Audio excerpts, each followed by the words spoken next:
No Need for a Name podcast on Volume 11 magazine. Look, I messed it up already. It's okay. We forgive you. We just changed our name to Volume 11 Music.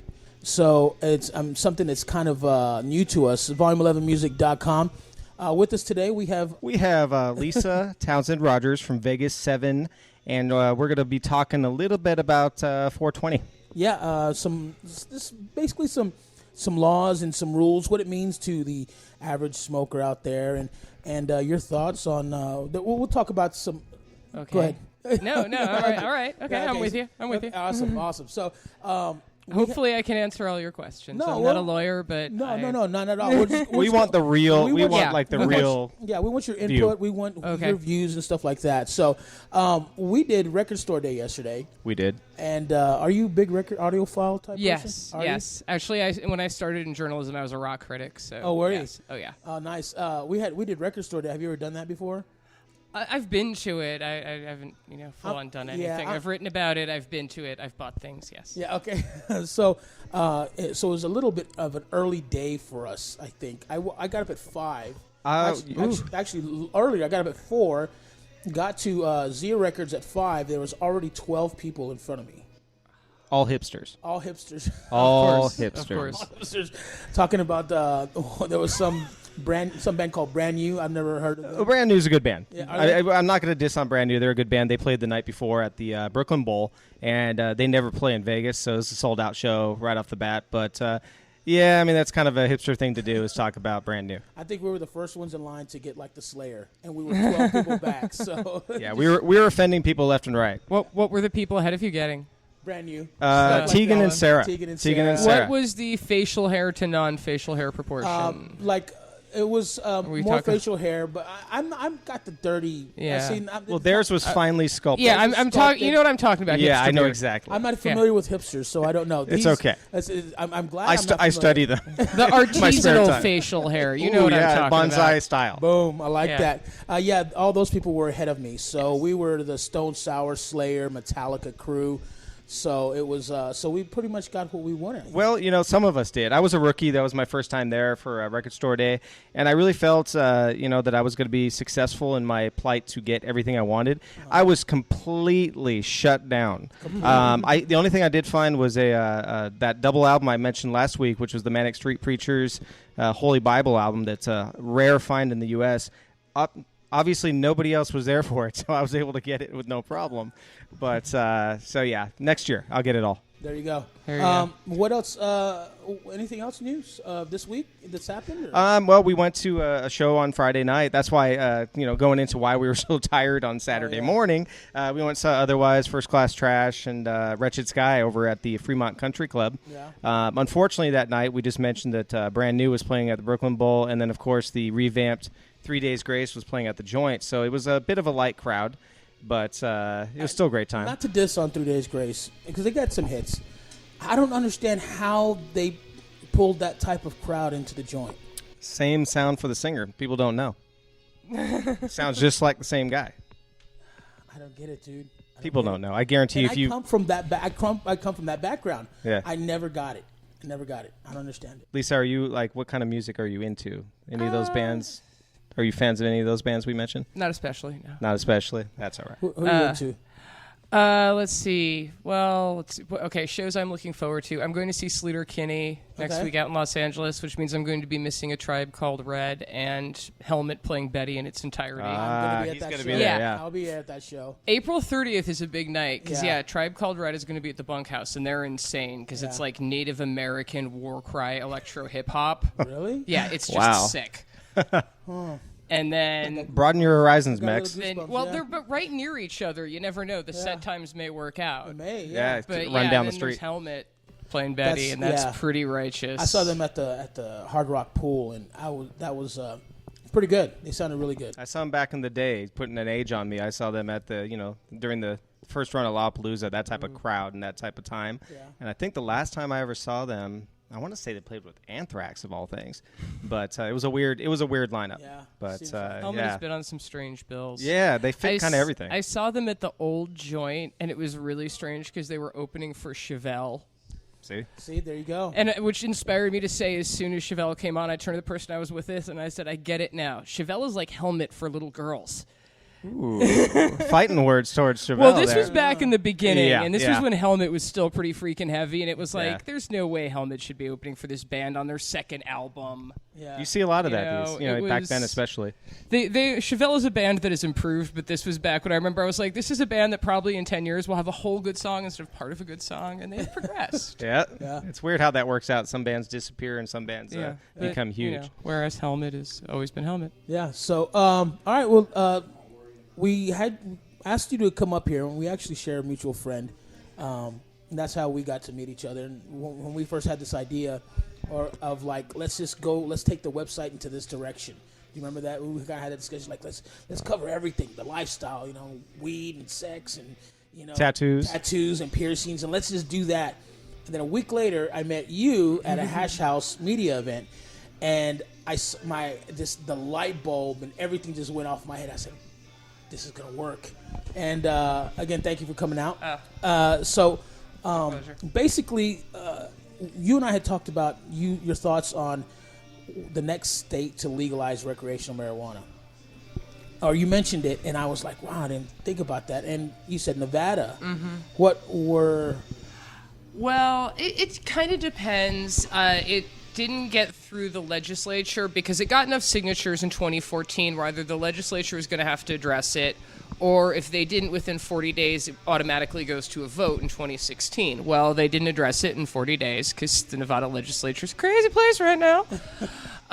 So that means automatically 2016 we get to vote.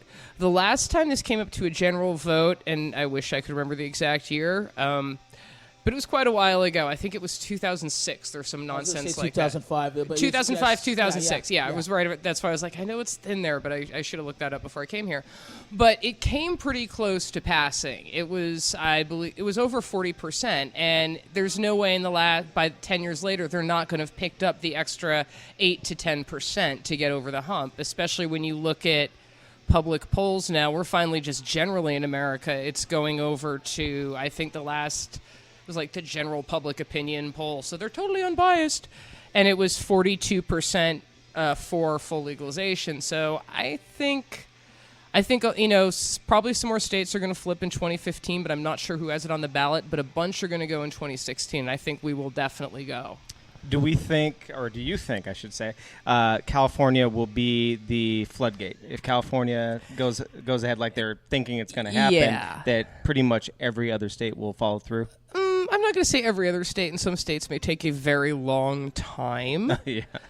But I do think, California is a large enough population. And the longer, Colorado and the other states have it up and running, it's not a problem.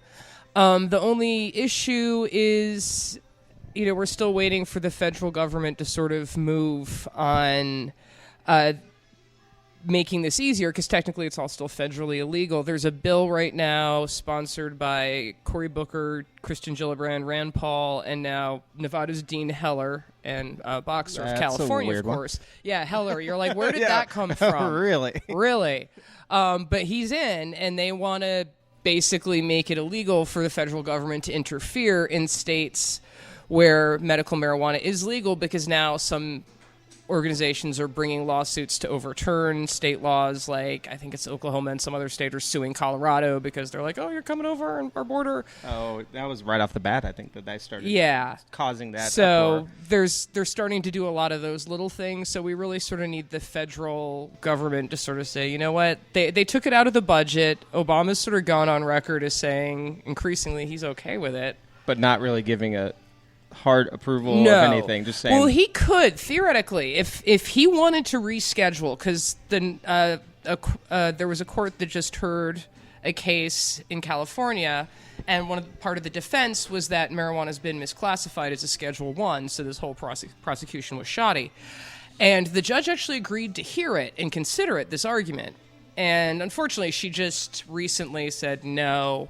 And it wasn't even so much that she disagreed, but that she said, this is not the time and the place for me to reschedule marijuana, this one case. But the reason marijuana is on that schedule is Nixon because back in the days of Nixon, 72, when the first commission came up, they said it shouldn't be Schedule 1. And Nixon, literally, there's tape on him in the Oval Office ranting against the commies and how this is how they get us. And marijuana is going to, yeah.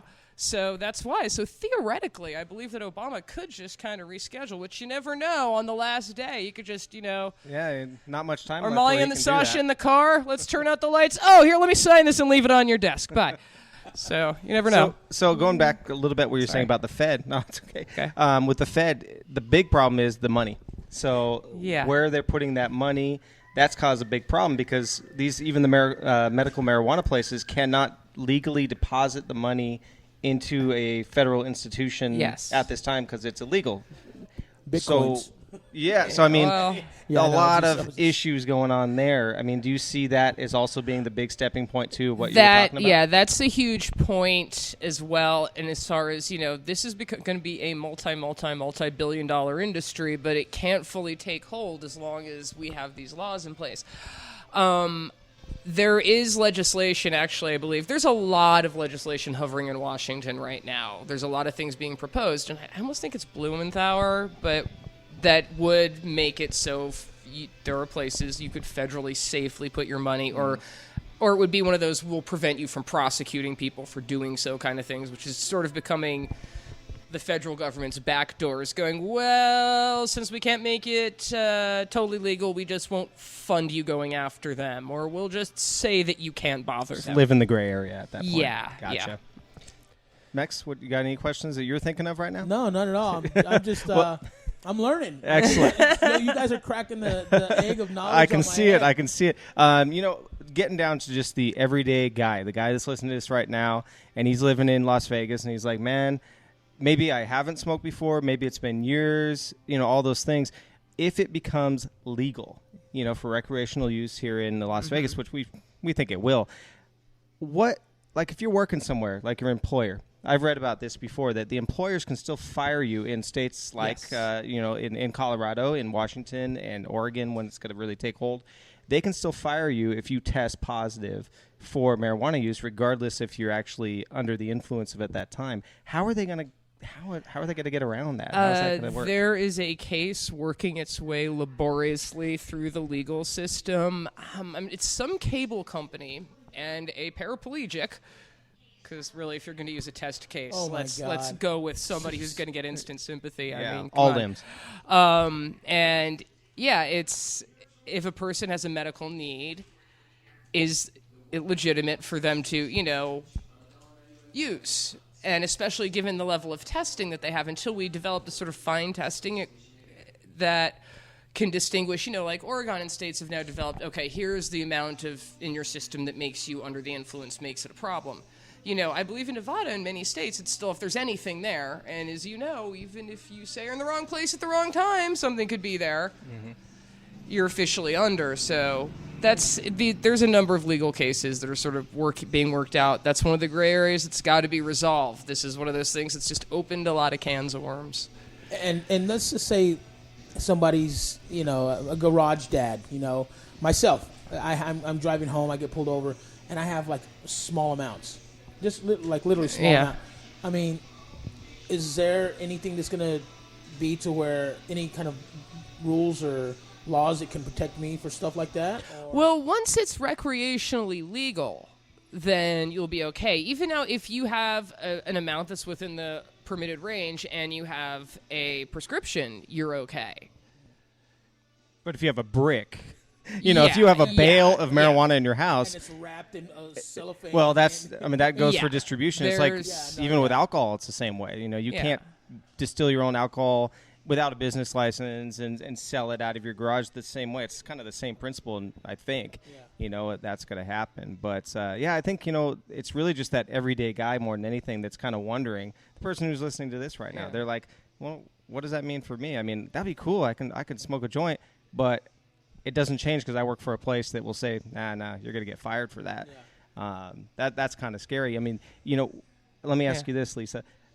If you go to Colorado and you visit Colorado and you smoke there, is that legal? Or do you need to be a resident of no, that. you can go. You You, as a tourist, as I understand it, You just can't take it back with you, of No, course. you may not take it back with you. Gotcha. Is California like that? Because I saw a concert in California, and people were just freely smoking, and the cops were standing there. But Well, I think we've all been to places in Vegas where it's happened that. But it was. I mean, it was like the security or cops weren't like bugging them, like, hey, you got to turn that out. They were just like literally just like, and I was like, because I'm not familiar with any of the laws. I'm old school. If I want weed, I'll go buy it, and I'll go home and I'll smoke it. I don't, just hypothetically, of course. Hypothetically, no, yeah. But yeah, in California, that's just picking your battles with those cops or that security, because it's still legal there, as far as recreational use goes.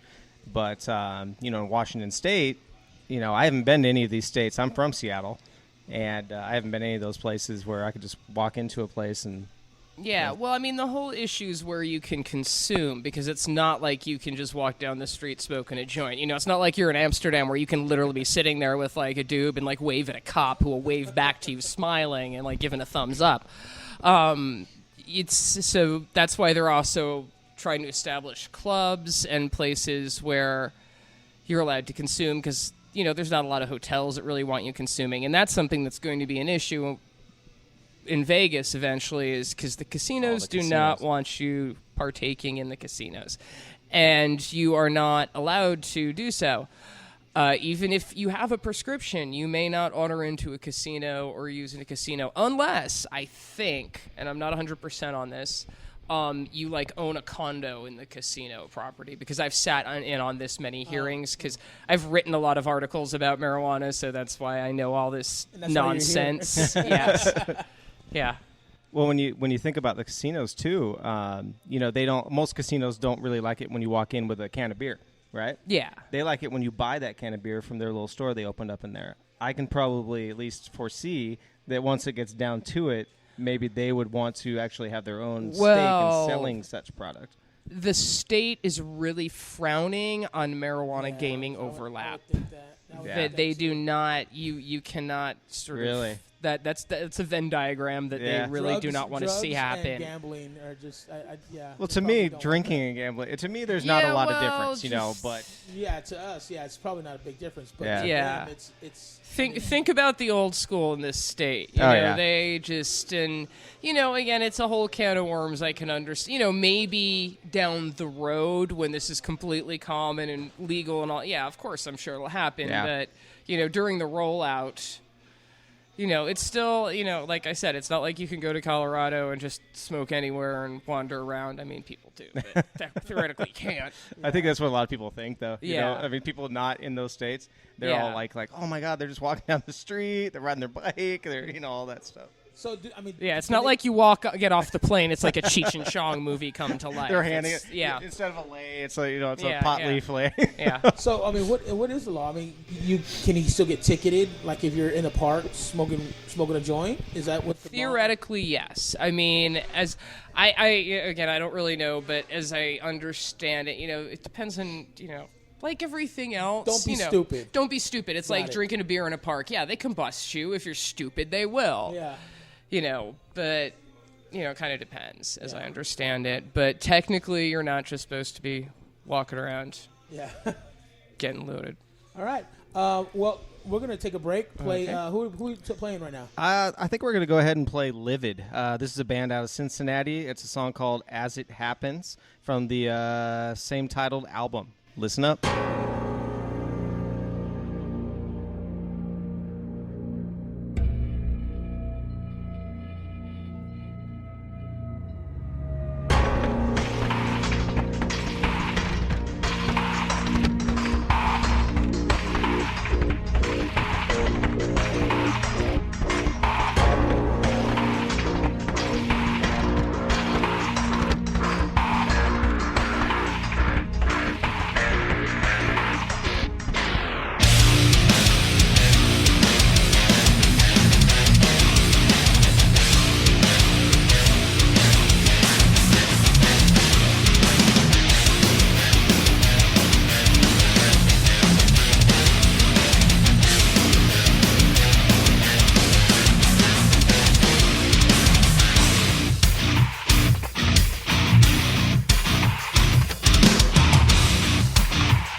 So, Sean Six from Volume 11 Magazine. I'm here with who? Sworn Enemy. And I'm Sal. Take one. Mike. Matt. That's Steve over there, by the way. so let's talk about music. What is wrong with it? There's something wrong with music right now. Everything's wrong with music right now. Well, the fact that there's a lot of people that should stay in the studio for another 2-3 years and learn how to play their instruments before they get out there.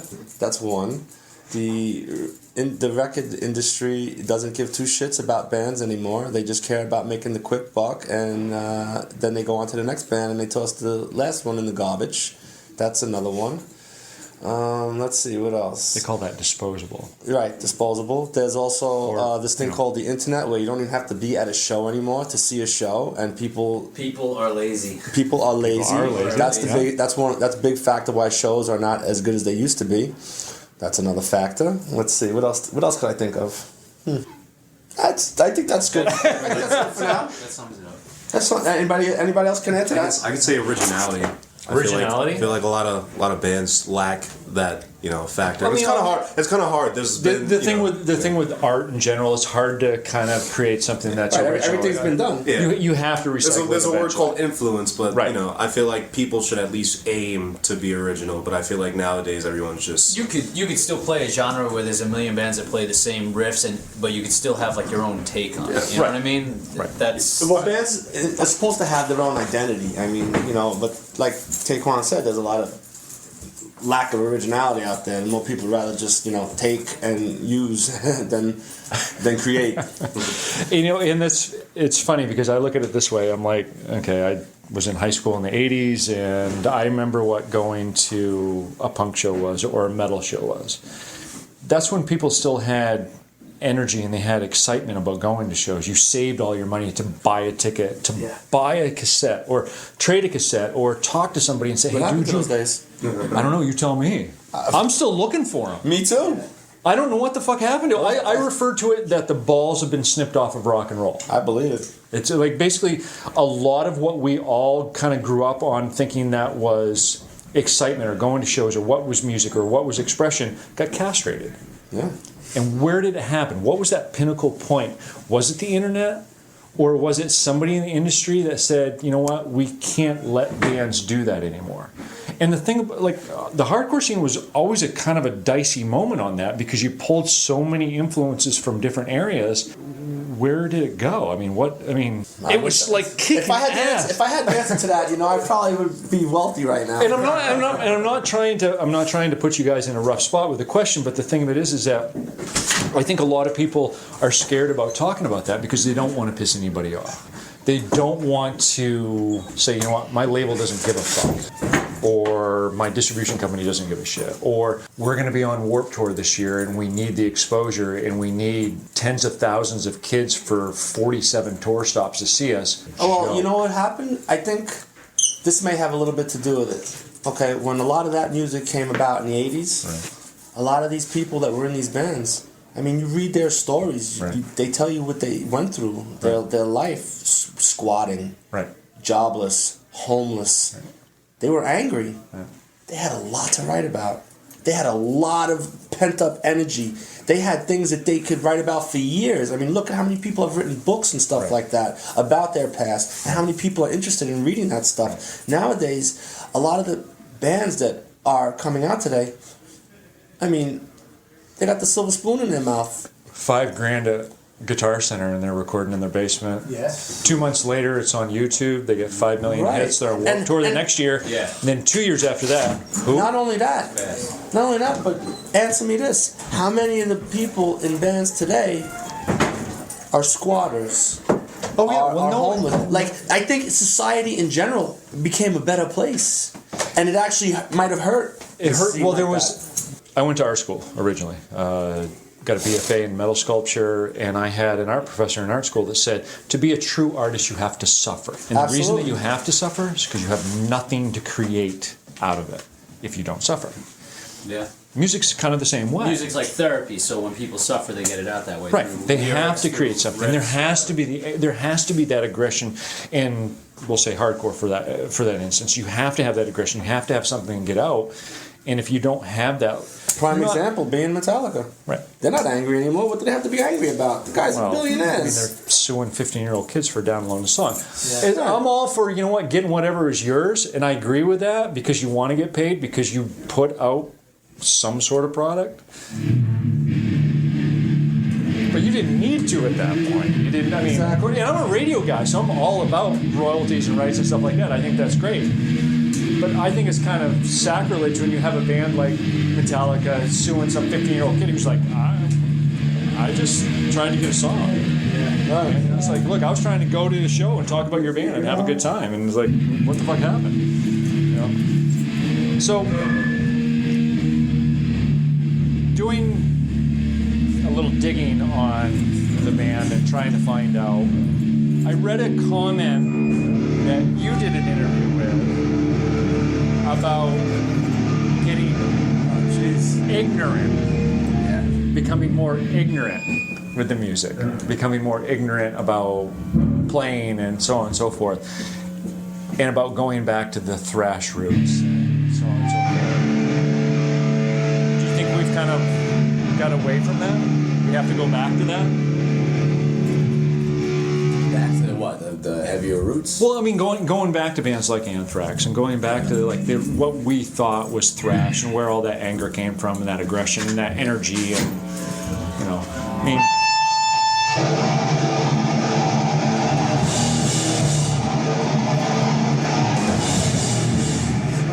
Yeah, that was perfect. This is why I type it all out here.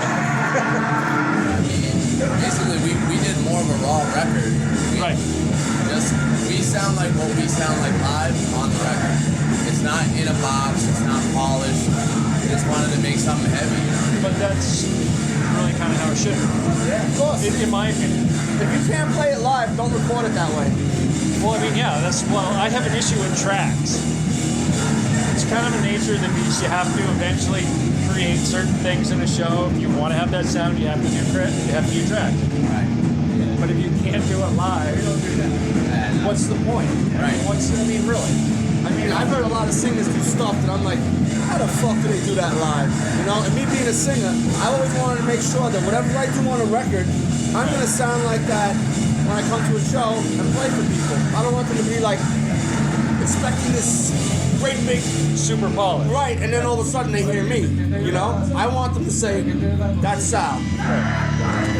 And I think that's where, like for me, that's where things kind of went awry.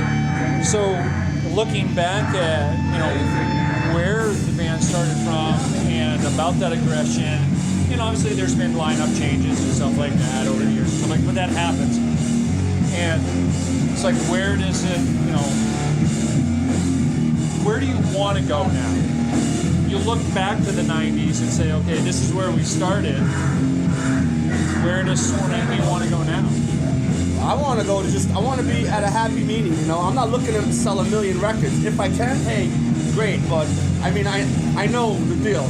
Sworn Enemy is not going to be a platinum selling artist, okay. But if we could go out there, draw 300-400 kids, have a great fucking show, have a good time afterwards, do this consistently, come home, make money, then, If you don't have to have a real job. Right, exactly.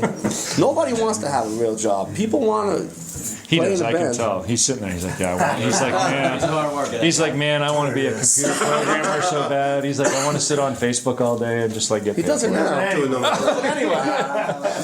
just get somebody to pay for it now. We'd be all set. Facebooking right now, probably. Yeah, I do it at my real job too. There you go. But seriously, that's all we want to do. We want to be able to just come home after the touring, dollars in our pockets, a couple, not asking for a lot. And be just able enough to, go out, to survive. Just enough to survive, pay the bills, People don't understand. Guys in bands, they have bills too, People live in houses. You got to pay rent. You have a car, you got to pay car insurance. You got cable. Right. You want to have some good things in life. It costs. Nothing in this life is free. I'm divorced twice and I got 3 kids. My oldest goes to school at Syracuse, so I'm like, yeah. Wow. So you understand what bills are? Yeah. Thank God for that. It is. Yep. I take it one day at a time. It's like right now I'm on tour with Biohazard, having a good time so far. Just Go to the next show. Hopefully it was great. Go to the next show. And Billy Street and you guys good? Yeah, of course. Those guys are Good. So you're still kind of riding away from the last. Sorry, I have to do the corporate stuff too. I'm sorry. No problem. Okay, you're still riding away from the last album. What's next? Is there something? Now the next record. And in other words, I'm looking for something here. Okay, Right after, get where right I'm after talking this tour, about. Okay. we're gonna go home. We're gonna sit in the studio, start writing a new record, put that one out, and then go from there. Status quo. That's it. Any ideas about what it's going to be, or any you guys kind of? We're selling out. We're gonna do a lot of pop shit. Awesome. And while you're on Facebook the whole fucking time. I really wasn't on Facebook. I was trying to see if my brother's coming.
Volume11music.com, No Need for a Name podcast with Big Mex and Jamie. Hello. That was Dim, and I've always thought they've had a great sound, but when I saw them live, completely different band. Like it was It's exciting. It is and I don't get like that with local bands. Nah, it makes you move. You know me. I'm very picky on. Oh yeah, you're the worst. I mean, you're the best. Yeah, I'm not into like going to local shows, but there are a few of them here in town that I will definitely make my way out to. And Dim is one of those bands. The name of the song was Boomstick from the album Dia de los Muertos. And so there's a story that I saw yesterday about this 13-year-old Ohio kid that stole $23,000 from his 83-year-old grandpa. I think I heard something about that. And he took the money, went to school, and started handing out $100 bills. That's not the end of it, though. When those kids took that money home, the parents spent it. That would be me. That would be me. I know That's the kicker right there. Like, I have multiple questions about this.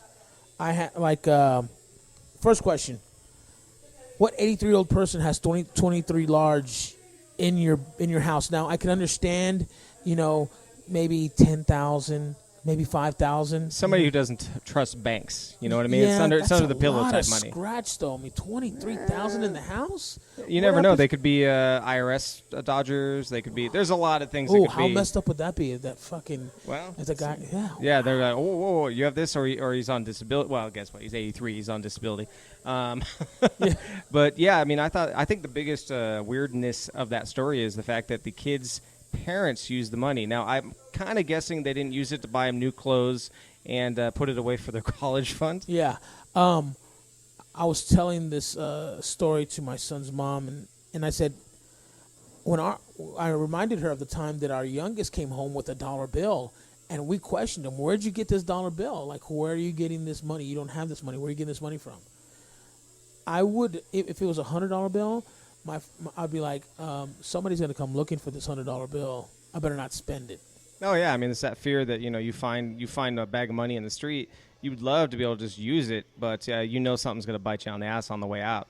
So it's the same idea. I can't believe these kids' parents use that money. And the school didn't know anything.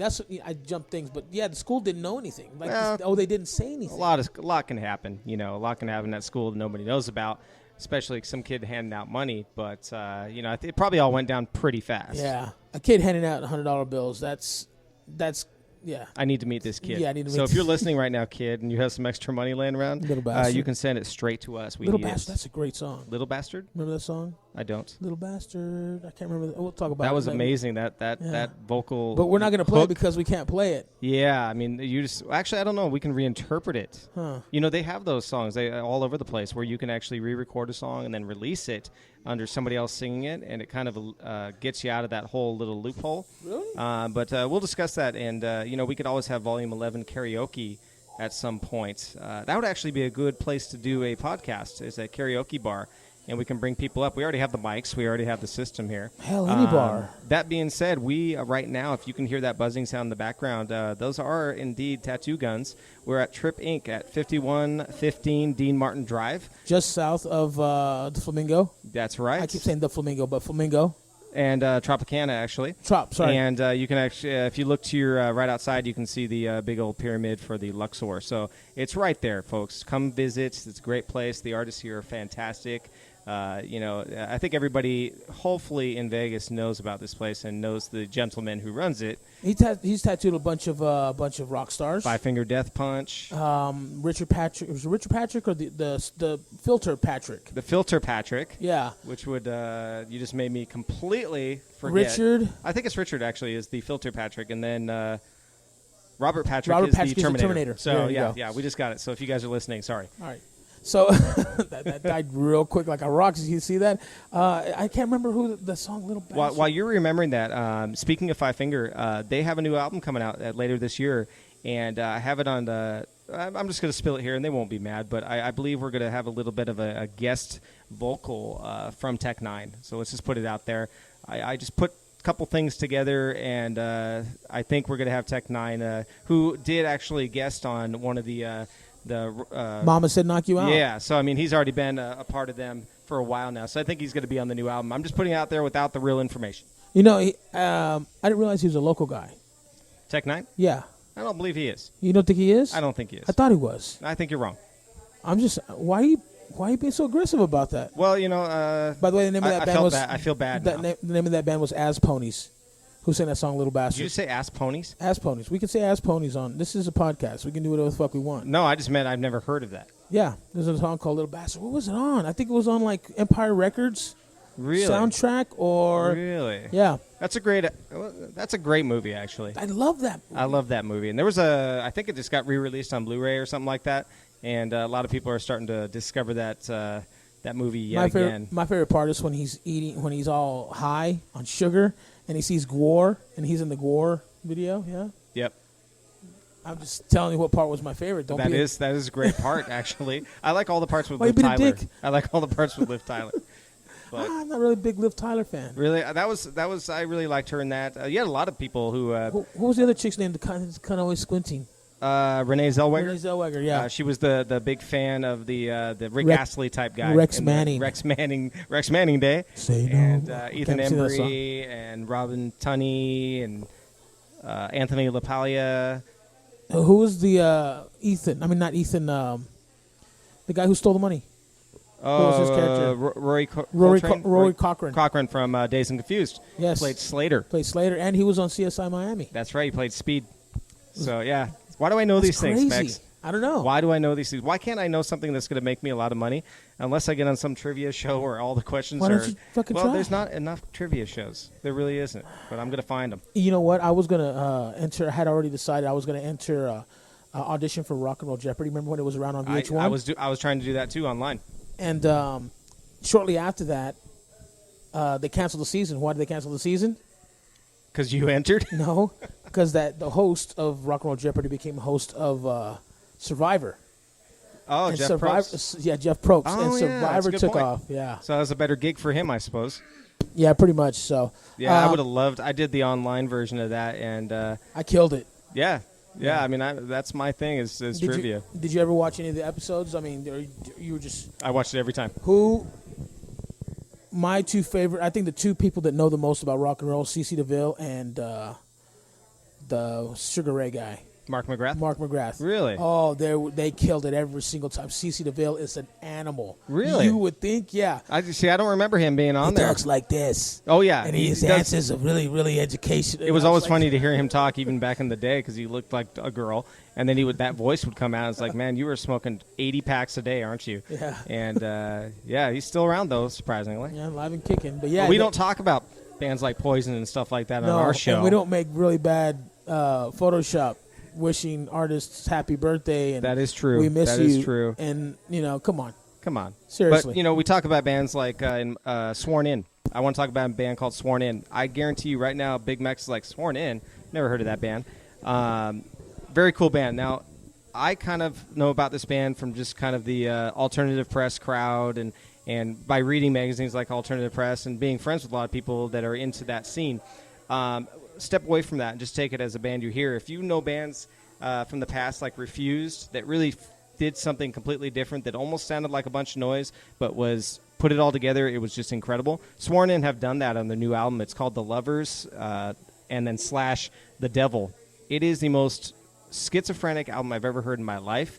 And when it finally congeals together, it is truly amazing. I love it. I don't care about all the bullshit that kids say about it, like, oh, these guys are this, these guys are that. It is incredible for a young band to put something together like this. Really? And one of these days, we're gonna play them if I can get the rights to play it. Honestly, I don't know where they're from. I should have found that out. But really young band, second album, I believe. And their first one was really influenced more by kind of almost a new metal sound. They do a lot of the kind of like squealy sounds that Korn brought out and things like that. But just a real trip, put it that way. It's just really different music. It just blows me away. I was listening to it on the way over here, and I just can't get enough of it. So check out Sworn In. So I saw somebody online say, oh, I love this so-and-so. There was just a random post. And it says, oh, so-and-so, thank you for introducing me to this band. It was probably me. No, it wasn't you. It was somebody else. And it's hard to he was like, it's hard to categorize them. But, I said, why don't you just call them great? Why don't you just call them a good band? As a reviewer, it's a fine line to kind of say, okay, do I steer these people? Okay, if I read a review and I see that, they're like a fusion of reggae and acid jazz, it's going to turn me off. But what if that reviewer just didn't know what he was talking about and he used those as his example and it's actually a metal band or something, and I'm never going to read about them or see them or listen to the album or buy their stuff? It's a really fine line to say what something sounds like. You can describe the songs as great or bad, or this is why I liked it because they had, really like, ear-splitting vocals and blah, blah, blah. But if you start labeling it, you are going to alienate a lot of people, and I'm guilty of it. Sometimes I'll say something. But we have to explain to people. I mean, Sure. In our defense, we have to explain to people. We have to paint a picture because they can't see. I'd rather use another band as an example, as a somewhat of a touch point. Certain bands like Faith No More, who do you compare them to? The only bands you compare them to are other bands that Mike Patton's in. Tomahawk. Tomahawk, Mr. Bungle, stuff like that. But, other bands are pretty easy. Like when I say Sworn In and I mention Refused, just because if you know Refused, you know that they splice together a real kitchen, a whole kitchen sink sound to their metal and punk. So that's what I'm trying to compare it with. Yeah, I get it. You get it. Yeah, sure. Hopefully all of you listening get it too. Nah, probably not. So what else we got to talk about? Let me see. Are you going on a trip? I will be going on a trip I'm going to be gone for a couple of weeks in May. This week I'm just going just for family. Well, right now you're on a trip as well, I believe. Yes. But because you got to be specific on which trip though. Well, okay, what is your next trip? My next trip is back home. Is back home? Yeah. Which is where? In Houston. In Houston, what are you going to do? Absolutely nothing. Going to try to do as little. I'll go see Five Finger Death Punch. There you go. There you go. Come on now, we and got to have Avatar. a plug in there. I was like, wait, where am I going? I'm leading him there. But you know what's funny is this is probably as normal as I would probably get though. That is true. I'll forget. Like, where am I going? It's okay. Oh yeah, that's right. Yeah, it's anyway. okay. But then you SMH when I forget something. But that's okay. I'm just a minion. What do I know? No. But you got Tourette's? No, yeah, Tourette's. Fucker. Eat shit. So yeah, Mex going on trip. Yes. And he has a lot of trips planned, but we're not going to give them away right now because we want to be able Why to not? surprise people. Why not? Because we want to have a little bit of mystery. There's no mystery with me. There is mystery. There's never mystery with me. All right. Please reveal what your next trip is. So Six is on his way to Rockville, stopping at every single airport in the United States And drinking and getting fucked up. But he'll be in Rockville, Welcome to Rockville, and I think it's Fort Lauderdale. I believe so. Yeah, and he's going to be interviewing. I can't. You know what? I'm not even going to say it because I saw the emails on his interview confirmation. So I'm not even going to say anything. Yeah, he did pretty good. He's got some big stuff coming up. Yeah, don't you have some stuff coming up? Yes, too? At the end of May I will be in River City Rock Fest in San Antonio. Thank God it's only one day because I can't handle 2 days. Can't handle that anymore. Can't handle 2 days. No. Lincoln Park, Volbeat, Hailstorm. I'm going to try to get an interview with Hailstorm. I was turned down for that for some reason. Gee, oh my God! If you listened to our show last week, they may have listened to it. They may have. So I think go back and listen to episode 6. I bet you if I had a yeehaw, yeehaw at the end. You have a cowboy hat, don't you? Honestly, I got a Stetson and I have ropers and a belt and I got all that. Just send a picture. Just text a picture that to stuff Lizzie here. That stuff. I thought you wanted me to text a picture to you. Look, dude, I'm not cosplaying for you. So, but yeah, it was weird that, and then some other bands were just. I got some lined up already, but it was just weird. How everybody has their different people running the show. Yeah, I know, definitely, yeah. And you notice, like, if it's somebody like a band that actually is kind of running their own show, it's a little bit different than having a PR firm. And we appreciate all the PR firms. Don't get me wrong; they are fantastic. Oh, yeah. But some of them have certain plans that they stick with, and a lot of it has to do with numbers. And that's where you come in. You listening right now. If you like what you're hearing, please share it with your friends. Hit like on the old Facebook page. Subscribe to our newsletter, and also subscribe to our YouTube channel, which we're really diving into right now. And just kind of put it out there. That's how we can grow, and we can go to things like these World's Loudest Month and things of that sort. And give away flyaways and right. stuff like that. So it's the way the Facebook analytics has it. You can't tell people anymore to please share because the analytics will bump it down and you won't see it. So we can't say share.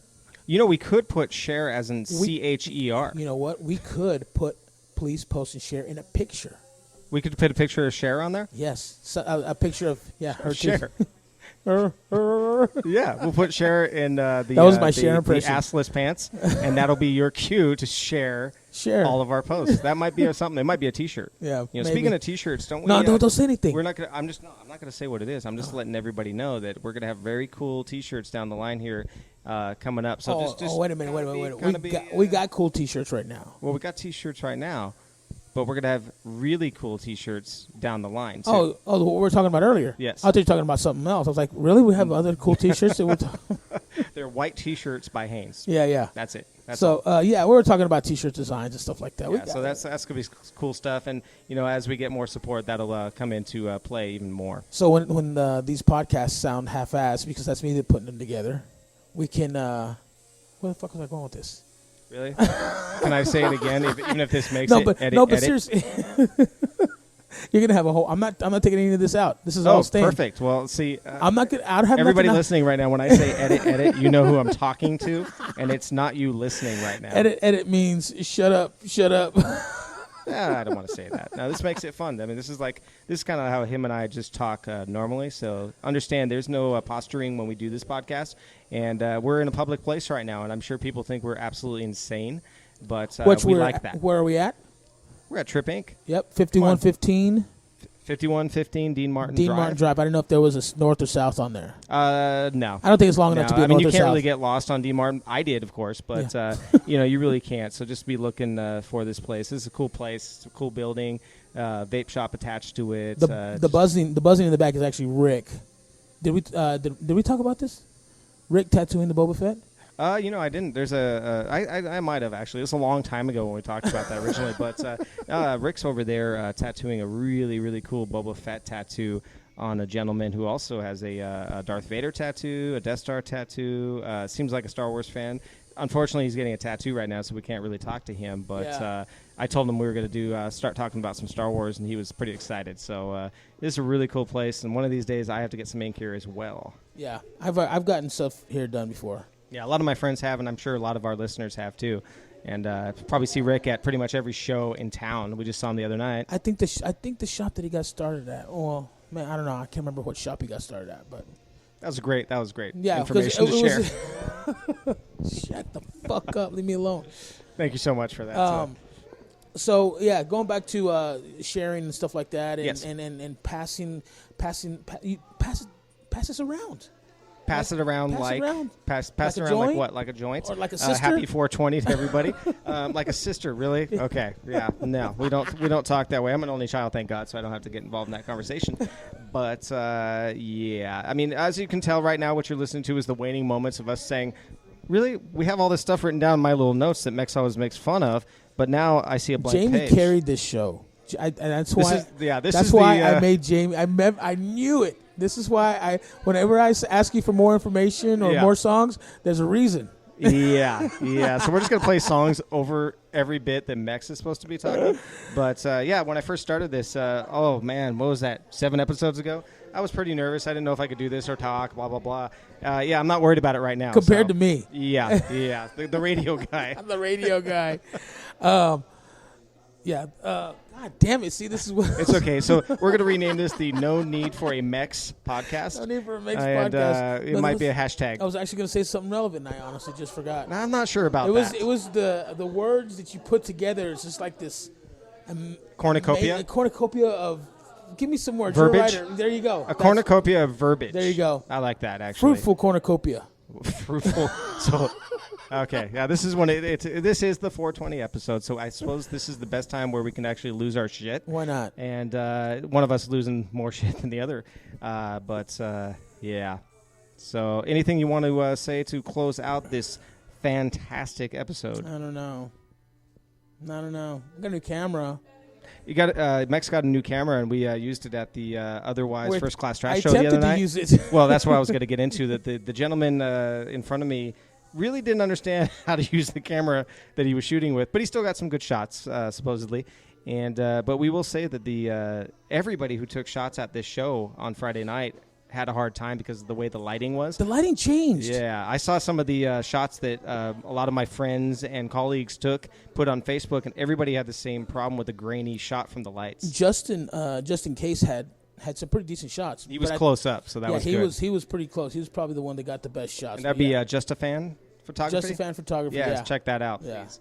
And, so, but yeah. Oh, I was going to mention one more thing because I know we're kind of speaking of schizophrenic. We're stretching. We're all right over now. the place. But anybody here who watches Ghost Adventures here in Vegas, they're from Vegas. They live in Vegas, and I see Zach Bagans everywhere, including my work and at shows. I saw him at the Corn Show.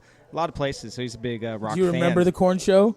This was the other Corn Show that I was in the cage. Okay. In the cage. Right. So I was like, hey, there's Zach Bagans.